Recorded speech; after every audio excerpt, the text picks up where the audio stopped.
Hello, hello, hello, and welcome to today's episode of Her Version. This podcast is dedicated to sharing stories of struggle to triumph, a platform that allows individuals to tell their truth in order to inspire and uplift others. For those of you that are new to this podcast and like content like this, make sure you hit that subscribe button, follow, like, and share. I am your host, Sabrina Victoria. Let's jump right in.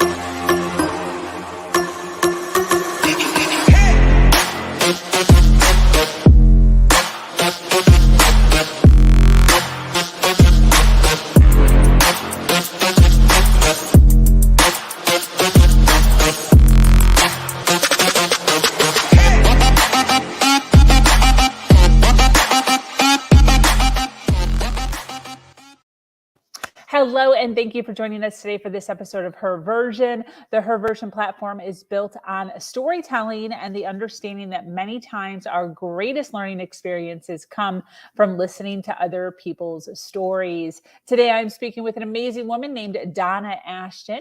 Donna is a strategist and time goddess leading you to 4-day weekends in your business. With 14 years designing and marketing leveraged programs, working just a few hours per day, she built her time-rich business using her work less, make more formula. Yes.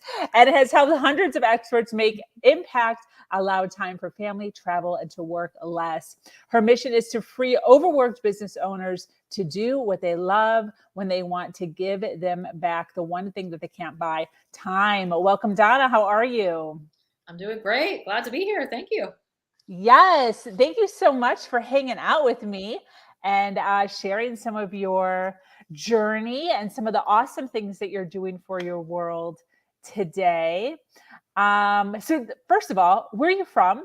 Where are you coming in from? I am from Pawleys Island, South Carolina, and we are having an absolutely gorgeous, like 76-degree day. It's beautiful, sunny, like a little summer reboot. I love it. Not so much in the northern states. I'm from Florida, so I'm right there with you. I Yeah. love this time of year because every single day it's like Groundhog's Day. You just wake up 78 degrees, wake up 78 degrees, wake up 78 degrees. It's fantastic. Well, I'm super excited to kind of jump into, all the goodness that you have going on in your life right now. But what I'd like to do before we jump into that is just kind of, take a realistic step into, your journey and your story and a little bit of what you've gone through. So I want to ask, from where you are now, backtracking through your entire life, what would you say is the story that changed your entire life? And what would you say you learned from that story? Yeah. I feel like I've had a lot of stories, but I think probably the one that changed my entire life was, interestingly, and something I don't talk about very much, but I knew coming into this that I was going to dig deep. So you're getting it.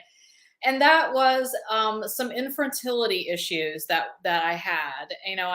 I grew up not really even wanting to have children, honestly. I just was like very driven and very like, I'm here to like change the world or whatever. I don't know. And then as I got into my later 20s, I was like, it was just literally one day I was like, oh, I think I do want to have a baby. It was very interesting. It just was like overnight. And my husband had been married before and had a vasectomy. So we had an uphill battle, right from the beginning. So he had to have a reversal. And then it was 5 years of trying all the things to get pregnant. And we got pregnant early on and I lost that like I wouldn't have even known I was pregnant. And then after that, it was just like going through all of the fertility, stuff. And anybody who's ever had to deal with this, it just consumes you. It really becomes something that changes everything. You're on a schedule, you're on a, like, you're constantly tracking where you are in the month and you've got one chance and it really consumes your relationship and your life. And it's like something you can't control, which is really hard. It was really hard for me. I mean, there's only so many things you can do, right? Like it's like you can line everything up, but it's not always a guaranteed. It's not always a guaranteed thing that's going to happen. And I think there was a lot of struggle for me about that. And, a lot of things that I learned going through all of that. Tenacity was one, like never giving up, like always keep trying something else or doing something else. A lot of faith, and just believing that it would happen sometime. And, finally, then we ended up having to do several rounds of IVF. And then we did one in a study that did not work. And then we did another one that worked the first time. So ended up getting 2 for the price of 1, which is what I say all the time. And believe me, it was a good thing we got 2 for the price of 1, because I wasn't going to go through all that again.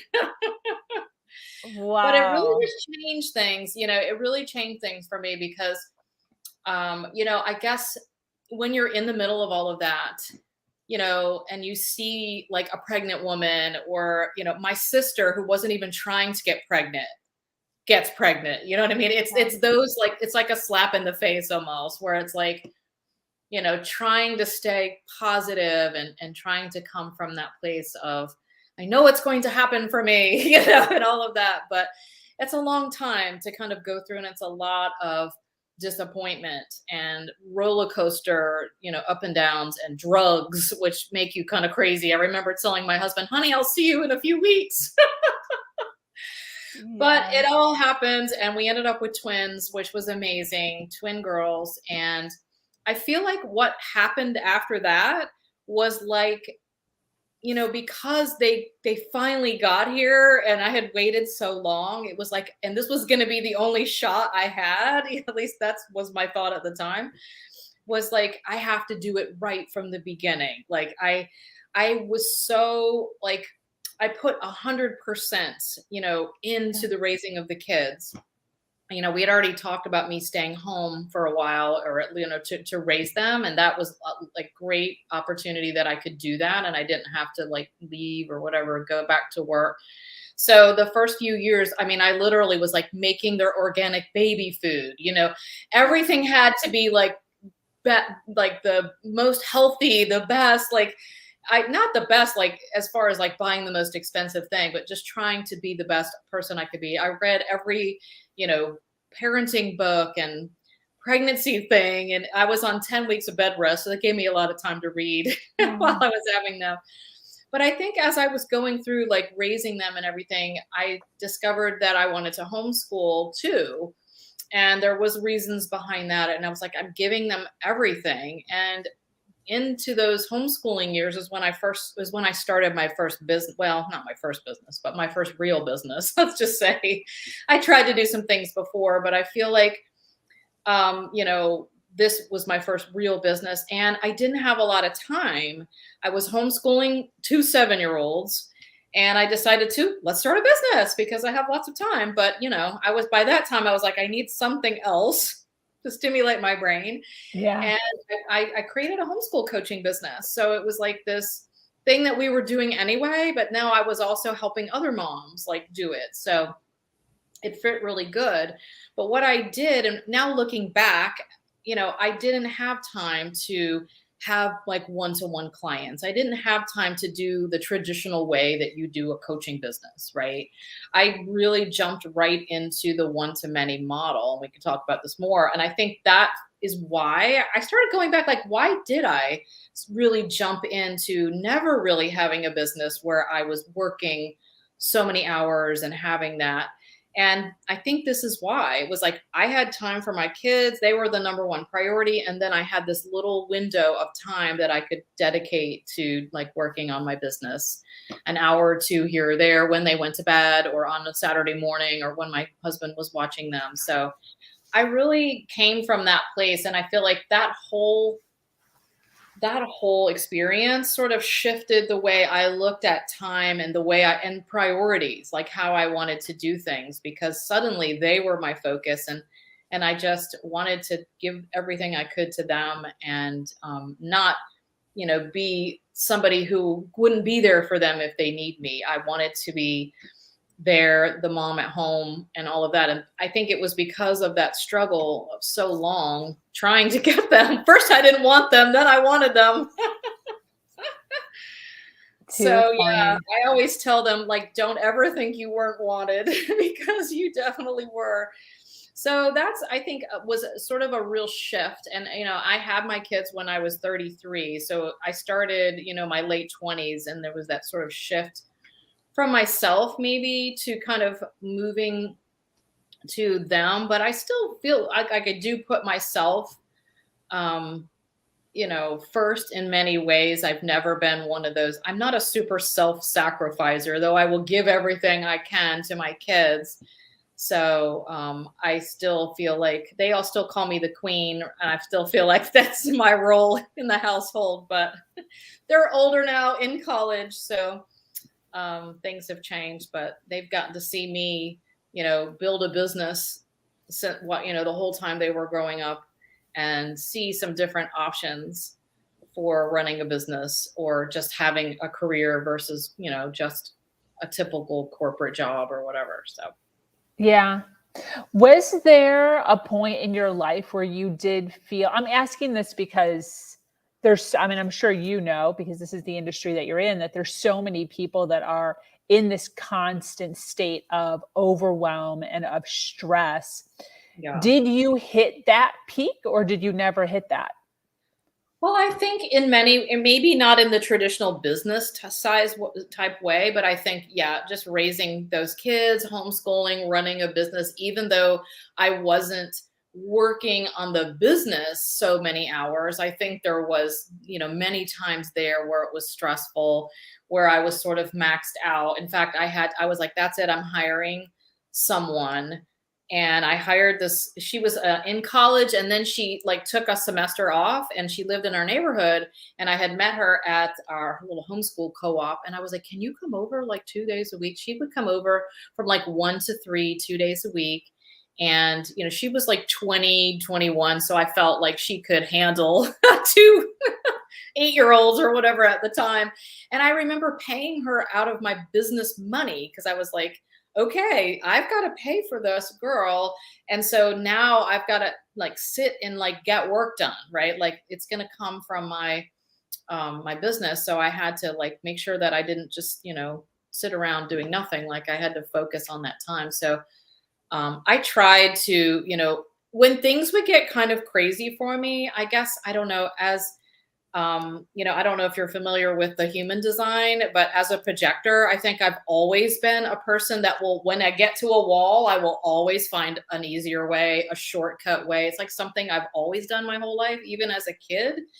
So I don't get too crazy for too long, because my brain will okay, how can we change the situation? How can we make this a little better? I mean, there's not always an answer, but I found there's a conversation with my husband, or hire a house cleaner. There's ways to kind of get around that. At least there has been for me. And I try not to put myself, and unbeknownst to me until this year, did I even know I was doing all of that. So, but now looking back, I can see that I've always had sort of a knack, not that my life's been perfect and I've always just been sitting around with nothing to do, but I've never gotten myself too much where I was exhausted or burned out, I could say. I did work a corporate job for about 10 years, I want to say. Let's see, 10 years? Close, maybe 8 to 10 years.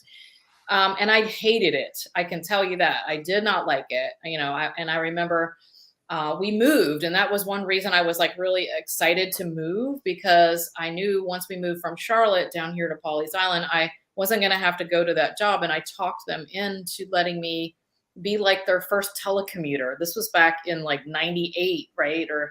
And nobody was doing that. And so I worked part-time from home for a while, but it was great. And I was like, this is a lot better. I can get the same amount of work done as I was doing there, working full-time. So I was always kind of looking for the not easier way, but a simpler way to do things. And yeah, so I think, I knew the corporate environment was not going to be the way for me. There was just too many rules. Even from the beginning, I was always one that was but why do we have to do it like that? Always not really a rebel. I wouldn't go that far, but I would question everything. I was very much like, this sounds like there's a better way to do it right here. So sometimes people didn't like that. Like my bosses and my parents, but sometimes they would take my advice. Anyway, yeah. It's so interesting that you're mentioning human design because I had never really heard of that before. And then just this morning, our 10 o'clock a.m. Eastern, her mastermind that I run, one of the women just brought it up this morning for the first time. Yeah. How crazy is that? So I didn't really ask a whole lot about it because we were diving into a certain subject, but it's come up twice in the same day. So I feel like I should go do your quiz. You'll have to go find out what you are. Is it just like humandesign.com? What is this? No, just look up like human design quiz.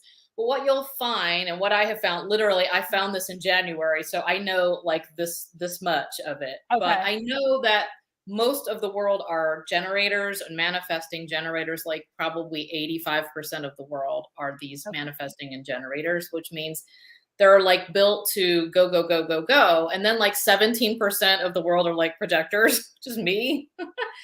And they're like here to guide everyone else to kind of do things in a better way. And I'm sorry if I'm butchering this because I am not an expert by any means when it comes to human design, but from what I've studied about my own, I'm like, oh, it's like I'm only meant to work a few hours a day. And I was like, this is so interesting because I literally just found this and this is the way I've been doing it anyway. But there's something about it. I don't have an energy center to keep myself going. So I find that all of my clients, if they take the test, are like generators and manifesting generators. They're like type A, really driven, really like do, those type of people. And they need to kind of, find a better way or an easier way to kind of do it. So you'll have to go see what you are and let me know later. So wow, that's so interesting that there's so many that are supposedly this doers, because I look around and I don't feel like that's a thing. I feel like most people are trying to not do.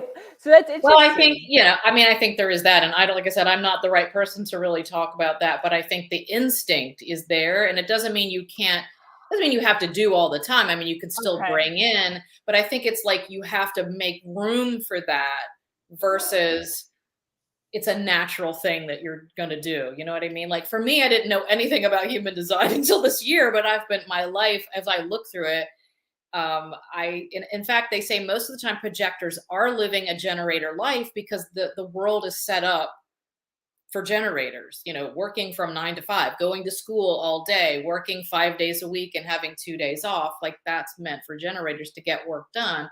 And even manifesting generators, if they get it done quicker or better, they're still there and they still have that drive. But as a projector, I don't have that, or I'm feeding off the rest of my family who are all generators. And it's like, I did that for a while. That's why I said, I can't stand this, like corporate, too many rules, doing things in weird ways that didn't make sense. Like there was so much easier, simpler way to do everything, but nobody wants to hear that, when you're there. So like setting up my own business was the best thing ever because I can create things the way I want. And the only person that I have to, answer to is myself. But so that's so interesting. You'll have to check it out and see what you are.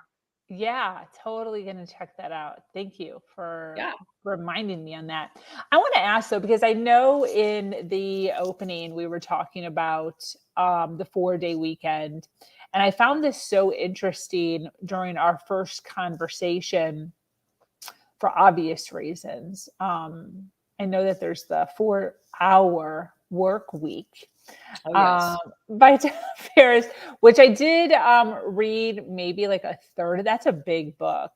I listened to that audiobook probably 10 years ago when I first started my business. And because of course I was like, okay, let me set my business up this way. But it's really hard to do what he was saying in that book. But I probably gleaned some things in there and set things up so that I didn't have, many hours, along with a lot of other books and courses. And I'm always on a personal development, journey quest, right? To make things better. Cause that's just who I am.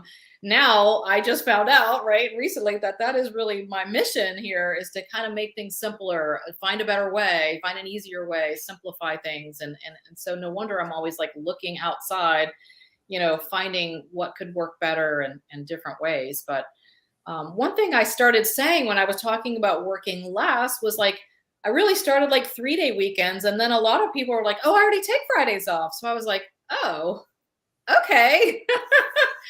And then I thought, a lot of people do take Fridays off, even in a business, like even in like corporate, like casual Fridays, and people leave at 12 or whatever, like this sort of thing. But what I really wanted is to come up with something that was like attainable, yet a stretch, right? A 4-day weekend every week, not just like before we're going to go on vacation and we cram everything in over a couple days and go like crazy people and then have our 4 days off, but something that's, every week, where we have Fridays and Mondays. Or, if you're like, hey, I would just like to have Fridays off, then that's great too. Like, you've got to start somewhere. You can't go from working 6 days a week to 3 overnight, right? It's a process of working. But I thought, like, why don't we, and the whole thing fell together, like, because what it means is that you're only working 3 days and then you're off 4 days. So it shifts that whole balance of working more days than having off, right? Because even at 3 days,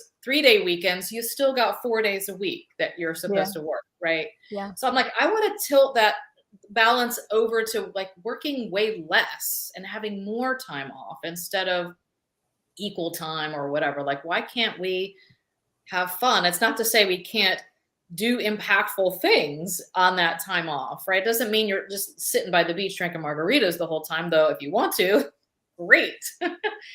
But it could mean hobbies. It could mean like things. In fact, I just did my own podcast a little while ago, like how to find those things that you love to do as a kid, or like never have had time to explore because you've been too busy. Like, I've always wanted to learn to have art or paint or whatever. Like, what are those things that you love to do as a kid, but then we're like, okay, now I have to grow up and become an adult, right? Adulting is boring. My daughter was like, I don't know if I want to be an adult. It looks really boring. I'm like, well, I guess to most people, to most kids, it probably does. Because it's like, you just get up and you work and you clean the house and you make the dinner, right? Yeah. It's like, how can we bring some fun in there? So whether if you're like, I don't even know, because I feel like there's a mindset shift to many people that I've talked to, like, I don't even know what I would do. It's been so long. And I feel like that's kind of sad, like they can't even think of anything. Yeah. So it's like, go on an exploration. If you had Fridays and Mondays off every week, what would you do? Or it doesn't mean you have to travel around the world or, something. It could be like, I want to start cooking more. I'm going to watch some YouTube videos. I'm take a cooking class. Like, maybe I've always wanted to knit, so YouTube is good for just so many things right there. Look at Pinterest, find something. So I want people to start getting creative again, because what that does, the creativity in your brain opens up and creates all these new synapses. And I learned so much when I was homeschooling my kids. Like, why do we have the Mozart effect, right? And we have our kids doing music and art and all of that, right? But it's good for us as adults too, because it will help you be more creative in your business or your job or whatever anyway. And not only that, you're just going to be refreshed, and like, you're going to be like more fun. Like, don't you come up with great ideas when you're on vacation, or you've come off a long rest and then you come back and it's like suddenly you're re-energized and you're ready to go. But why do we have to do that? Why do we have to wait till our once a year vacation or twice a year or something, right? Like, why can't we do that every weekend? Just get in the garden and plant some flowers or dig, weed, and then come up with some great ideas, or just come up with no great ideas and just have fun. Like, it can be that way, right? Yeah. Sometimes when you set yourself up to have great ideas, you have no ideas. No, it never works when you're like, okay, here, I'm ready. I'm ready for my good idea. No, Yeah. It has to be just downloaded, I think. Just sort of comes. Yeah. It's so funny because I have in my shower, I don't know if you've heard of Aqua Notes. I had them. I loved them because, yes, the good ideas come in the shower. It's so funny because I'm obsessed with them. I have them in my shower at all times, and they're freaking genius I for need me. to refill mine. Mine ran out and I don't know why I never got them. I need to get another refill because I would always write on them because then I Yeah. get out and I'm like, wait, what was that? I don't know what, like our brain is, it's like we're in a different dimension or something. So when we come out, I'm like, I have no idea what that idea was and it was really good. Yes, that's what happened. So anyways, just recently I had run out and I had meant to put them back in, forgot. I took like 2, 3 showers or something with nothing. I was having these awesome ideas and I'd look and I'd be like, crap, I forgot to put them back in the shower. Then finally I'm like, put it back in the shower, put it back in the shower, put it back in the shower, put it back in the shower, put it back in the shower, like the third shower or something. Went, put it back in my shower. The next time I took a shower, I'm so excited because I'm like, yes, the aqua notes are there. I'm ready for ideas. I had no ideas. Pen in hand, water coming down over you. It was so funny. Yeah, because you're expecting it, right? Yeah. I want to ask, when you are working with your clients, as far as getting them to change their mindset when it comes to working 5, 6 days a week, maybe 7 days a week. Like I work 7 days a week. To working, look at you shaking your head, to working 3 days a week. That just sounds insane to me. What are some of the limiting beliefs that people need to, like, what's like the main one that people need to like crumble up and throw in the trash can that you're hearing a lot? I think the very biggest thing is that it's not even possible. I think if you're working 6 and 7 days a week, you're probably at that place where whatever, sure, she works 3 days a week. I don't know. I'm just saying that it could be like or they think, well, that's not going to work for me. It's like this. It's just not even possible. But it is possible. Again, it's not going to happen like tomorrow. You can't just like shut everything off. I mean, you could, but we don't want that, right? You don't want to lose what you have created, right? You don't want to lose the momentum and the success. But I think there is some mind shifting. First, you've got to believe that it is even possible, right? So you've got to, and that's what I'm starting to bring people onto my podcast too, who are working that, or either I've worked with them or if I haven't worked with them. Like these are people who are actually, even if it's just they're taking a 3-day weekend, I mean, like that counts too, because I think if you're at that 6 and 7 day level, you're just like, okay, I would like just have 1 day off a week, right? I know I've had clients who told me that, and I'm just like, okay, well, let's get that going right away. So I think that's the first thing. And then I think it's just a matter of looking at your business in a little bit different way. Like I'm not coming into you and just going to like, shutting everything down, tearing everything apart. Like that's not gonna be good, right? We want to just look at what you're doing and seeing how we can pivot and tweak it a little bit, leverage it a little bit. Like you've obviously got success. You've obviously, have people coming to you. How can we take that and, back you out of it, even just a little bit? So how, it may be different for each person. But overall, there's some things, usually that I find inside the business that we could work on. Like boundaries is a really big one, where especially most women who are giving and nurturing and like giving things away and really, I'm not saying you shouldn't over deliver, but I think if you're giving things away and saying yes to things at the cost of yourself, right? Of like, well, they didn't really pay for this, but I'm going to go ahead and I'm going to do this for them anyway. Or the client keeps asking for more, or instead of the hour call you're supposed to have, it's an hour and 15 minutes, an hour and 20 minutes, right? So now you have no time to like go to the bathroom and get lunch between your next call. Like those type of things, I'm pretty much a stickler for, like setting some business boundaries so that it's good for you, because you are going to serve at a higher level when you feel like you're being paid what you're supposed to be paid, and that you're not just being taken advantage of, even if it's from your own devise. Like even if you're the one doing it, right? You still might start to feel resentful. I feel like, there are some boundaries, and I've worked with clients too. These are just some, not everything again can be happening overnight, but sometimes it's like working away little bites, little bites, little bites. I've got a one client. She's got these old clients that she's worked with for like 5 years who are used to just picking up the phone and calling her at any time, So we've had to, work through like things to put in place as a temporary and moving them towards now she's putting them to her assistant. She's like, I never thought that would ever happen. They would never speak to someone else. I'm like, they will. They will. It's just having a little bit of boundaries inside there, among other things, for sure. That's awesome. Very, very cool.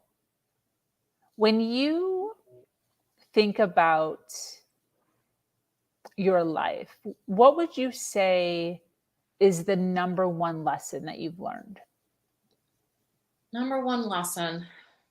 It's hard to say one, but I think I want to say being flexible. I would want to say almost being tenacious, because that is me in so many ways, like not giving up. And I think that if I could say that with flexible, I mean, just think about life, right? I think, if you think of a tree, right? A tree comes, and those big pine trees we have, I know you have them too. When the storm comes, they snap, right? But if you've got something that will bend and kind of go with the flow, just as an overall life lesson, I think being flexible as much as you can. I don't mean, like giving everything away or compromising on your values, but I think just as somebody who's been married for over 30 years and has kids and has run a business, and I think those are some of the best personal development things you could ever do in your life. Be an entrepreneur and be a mom and a wife, right? So you can, there's got to be some flexibility, I think, in there, and with the world, right? I mean, we have learned that, if nothing else, over the last few years, that you've got to be flexible and you've got to kind of go with the changes, even though, we like stability, we like things to stay the way they are, but they don't, right? And that's the one thing we can really count on, is that things will change. And you've got to kind of change along with them, still staying true to yourself and authentic. I think that could be the kicker, right? How to do that, how to move into the new year now after the pandemic. Like, how can I be myself, but be flexible with the way things are rolling? Yeah, definitely. I think that's the biggest thing. I know that that's even just with myself and the business that I've been building, is the flexibility, I think, is the key of the success that I've had. That, and just, which is pretty much the same thing, but just being able to pivot and change quickly versus like being married to like one thing, and it has to be this way and look this way and sound this way. That one of the things, I was just talking to my son's 18 years old, and he he's an entrepreneur. He owns his own business. It's a multimedia company. It's little. He's got clients. He's getting organized, and he ran into his first hiccup where somebody didn't really believe that he was a real person, and thought that he was just like somebody from a different country, like trying to spam him, this and that and the other thing. And they blocked him. Not blocked him. They reported him to Facebook, and he calls me up. He's very upset. Mom, oh my gosh, I can't even believe this. What am I going to do? I have clients that are expecting this and this, because he does Facebook ads, and he got blocked from Facebook. So he couldn't even do ads. And he's having like a little mini heart attack. But what we talked about was things happening for you, not to you. And how this could be a great opportunity for him to also learn Google ads in conjunction with Facebook ads. So you have no access to Facebook right now. So what are you going to do? Nothing. You have to do something. So learn Google ads. This way, by the time Facebook gets turned back on, which it did like 3 days later, he now has both. Yeah. So at any moment, if either one of them go down, he has a backup plan. And now not only does he have the backup plan, but now he's able to promote both things. So instead of just being an expert at Facebook ads, now he has two divisions where he could charge more or have an add-on or whatever it is for his clients. So it's being able to pivot and change and not let these catastrophic things that we see as being that was catastrophic for him, tear us down, but just like continue to keep rolling. I love that. And I try very hard, you know, in my business and in my life. Like, it's hard when you're going through something really hard to see the silver lining.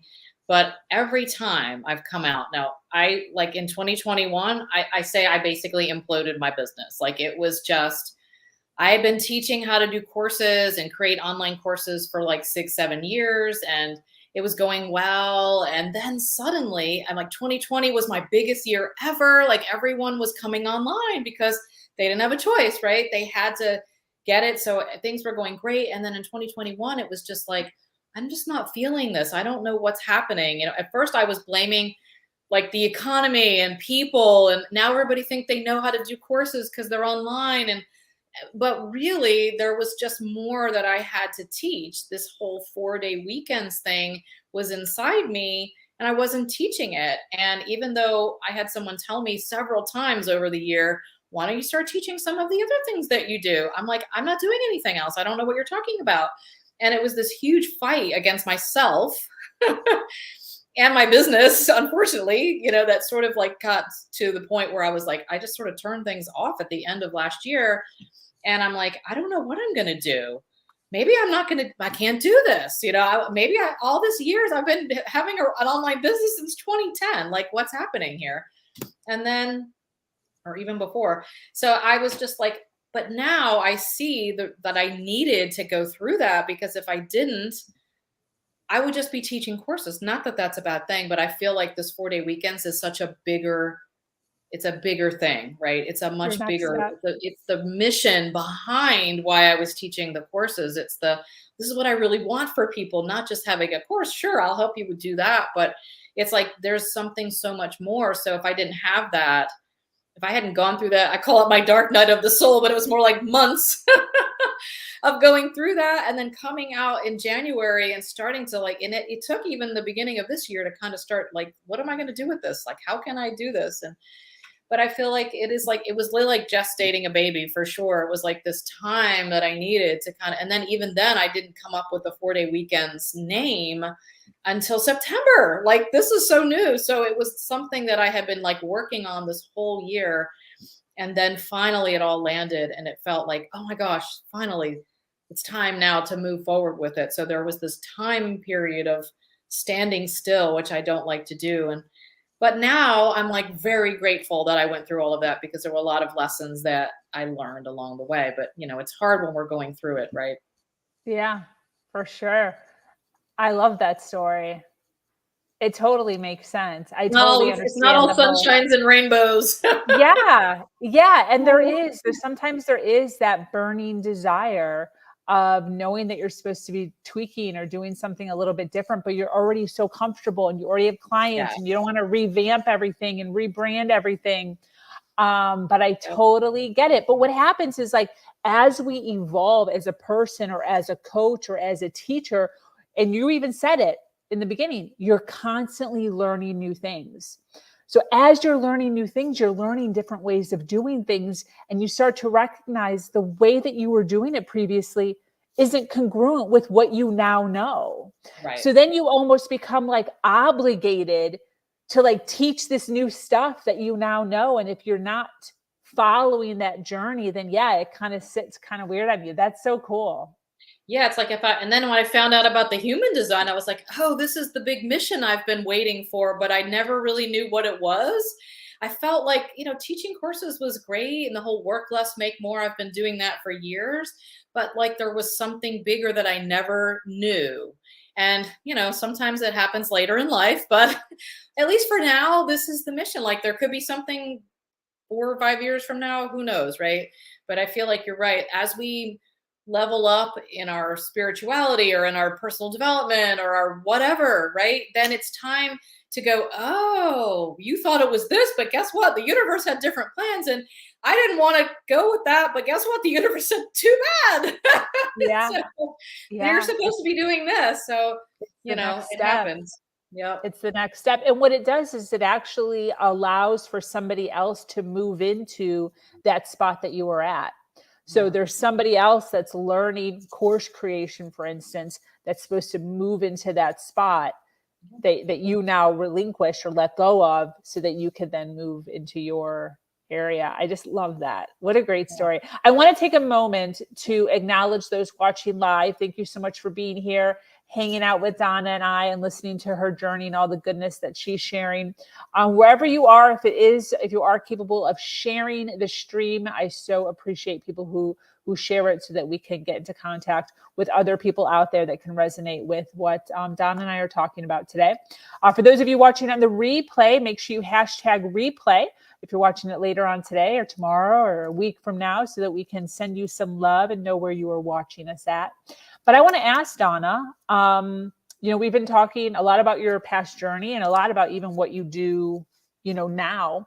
But I'd like to just ask, what exactly is your business? What exactly do you do? How do you help all the humans? And where can people find you if they're resonating with your story? Yeah, well, the whole 4-day weekends is new. I am still kind of putting it all together, but I am doing an event in March here in Pawleys Island called the 4-day weekend workshop. So I'm going to be launching a program after that, most likely to take women through, how to start backing themselves out of their business. So for now, I'm just coaching one-on-one.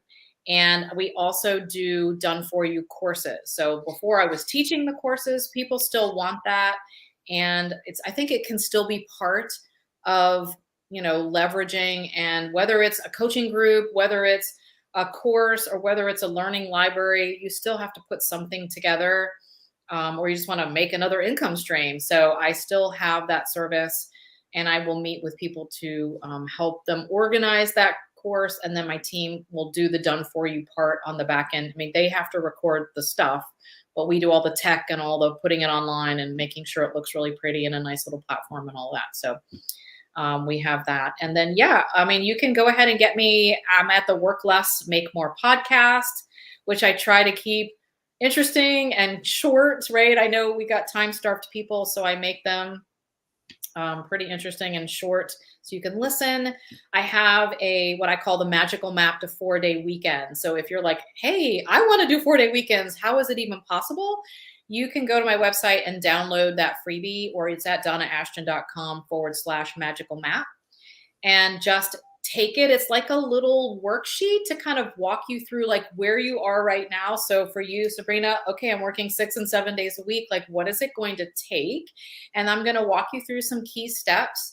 And so you can kind of see, okay, the journey is may give you some good realizations along the way and some awareness, like, oh, I'm doing that. Or, hey, if I just did that one little thing, I could get a few hours back right now without having to really do anything else.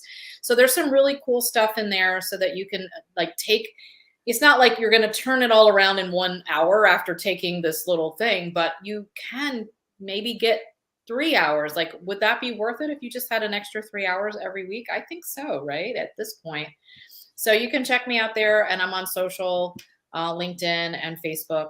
And that's it. Fantastic. Where are you most active at? Pretty much Facebook and LinkedIn now. Okay. So Donna Ashton. Yeah, I'm at Donna Ashton. Beautiful. I love it. What's your big dream for your business? My big dream for my business, I would like to be traveling. My big dream is so I can travel like once a quarter or once a month on my little 4-day weekends and just show people what's possible. I love to travel. And I maybe even like to take people like on retreats eventually, to Bali or something, and take them and like work with them over that time to kind of create that 4-day weekends for themselves. So a lot more traveling, a lot more seeing the world, and just making impact with people, helping people so they don't have to work so hard. I want them to have fun too. Yeah, definitely. And why do you do what you do? I think that is the reason. I think it's sort of an innate gift or like purpose, right? In fact, my husband is all about winning the lottery. He talks about it all the time.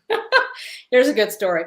And I don't want to win the lottery. I know that sounds like weird, but I've never bought a lottery ticket. Like, I'm not that person. I don't know why I feel like, not that it's cheating or whatever, because I'm sure I would love to have the money or whatever, but I feel like that's not why I'm here, if that makes any sense. Like, Yeah. it's like, it is about the money, because of course having money is great, but it's not just about the money. I don't want someone to just hand me $1 billion. I want to go do something and have something for it. I know I'd be super bored, you know.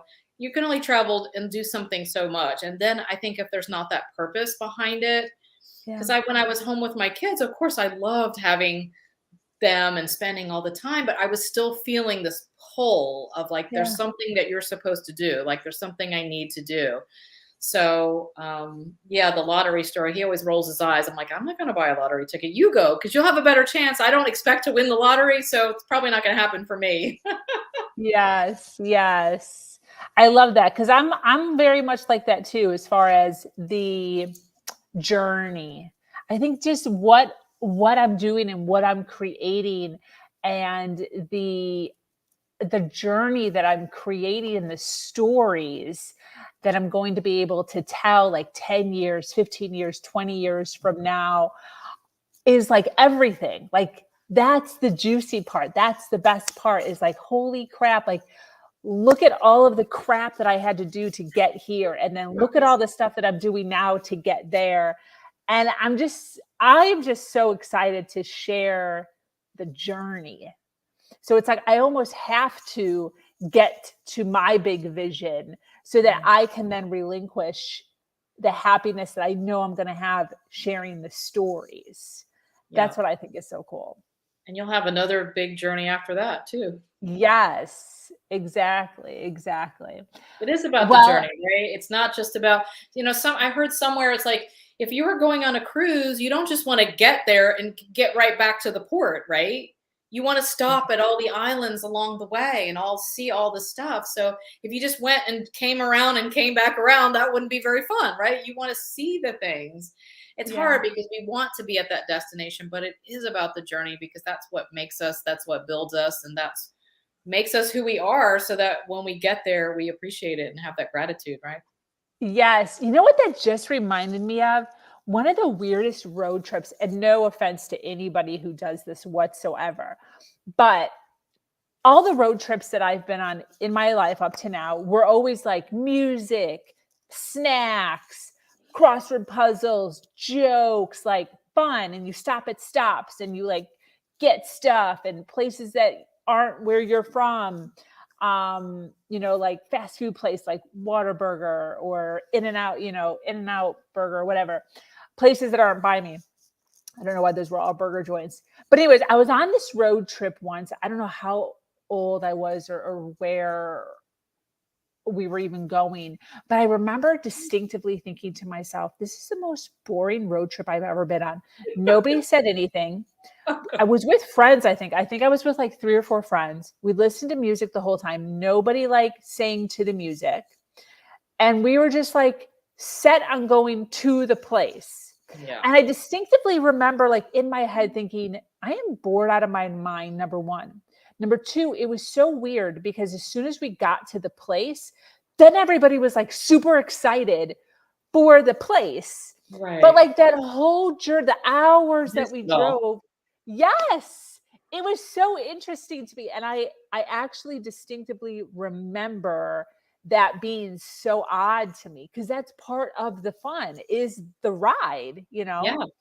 This is so funny. So I had an idea for Google Maps before Google Maps was even a thing. When I was a kid and we would drive, I love to travel, I guess. And my grandmother was like, gave me those AAA. Do y'all know what those AAA triptychs are? I don't know. Maybe I'm dating myself, but you know what I'm talking about? Yeah. And we drove, well, here's like a ridiculous thing. I lived in Buffalo, and we drove to like Orlando and Daytona Beach from Buffalo. That's a long ass ride. So, and when you're like sitting in the middle of the back seat on the hump, I remember thinking, oh my God, I'm so bored. We didn't have like, my grandparents and my mom and my sister in the car with us. So we weren't like doing anything super fun, but I loved looking at the maps. And she showed me how to read the mile signs, and I still love all of that. And I remember thinking, maybe not at that age, but like as I was a little bit older, if only I knew like what was off these exits. Like who knew what was there? I was like, if there was only something in your car that would tell you like what was Wow. coming up or what was at the exit. Of course, I had, I'm not a technological person by any means, but I just thought it would be so cool if you could know. Cause I'm like, what's down the street? I don't know. Like, should I get off here? Maybe there's something really interesting, but I don't know by looking at this map, especially when you're driving. And Yeah. then you can't really like look at the map as much. And who knew I had the idea for that? Yes. If only I had cashed that in. Yes. Yes. If only you knew a tech guy like If only Steve a tech Jobs guy. back then. Yeah, it was way before the internet had even been a thing. So yeah, but Wow. I just knew that would be really fun. I'm sure I wasn't the only person. Evidently, now we have Yeah. all that, which I love. I could stare at maps all day. My husband thinks I'm a freak, but I'm like, no, I just want to look at the maps. I'm kind of missing maps, but then I'm just looking at the, what's coming up next. I'm making it smaller and bigger and seeing what's next and what's coming up Yeah. off the Yeah. exits, because I just think there's so much out there to see, right? Definitely.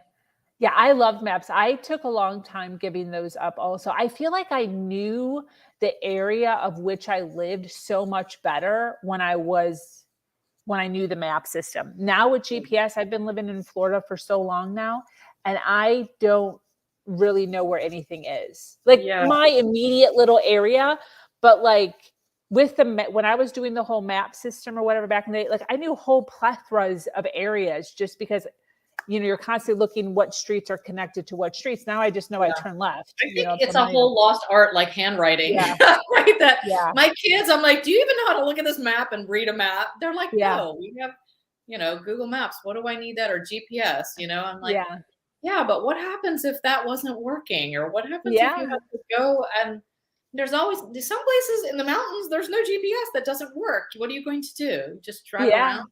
Yeah, I actually did that with my son, probably when he was maybe 17, where we went out and we bought a map for our county and had him only use the map, no phone, to like drive to like a breakfast place or drive to wherever by using the map system. And he actually, like, of course, he was like, Mom, this is stupid. But he actually, after doing it a few times, he was actually, wow, this is actually pretty freaking cool how every single street is like named and the coordinates. So it was kind of cool. He obviously, we only used it for a handful of times and then that was it. But at Right. least now I feel like he gets it enough where if like an Right. He had apocalypse to. came, he could, break the window of a gas station, steal a map and like run away from the If they even zombies. have them. Yeah.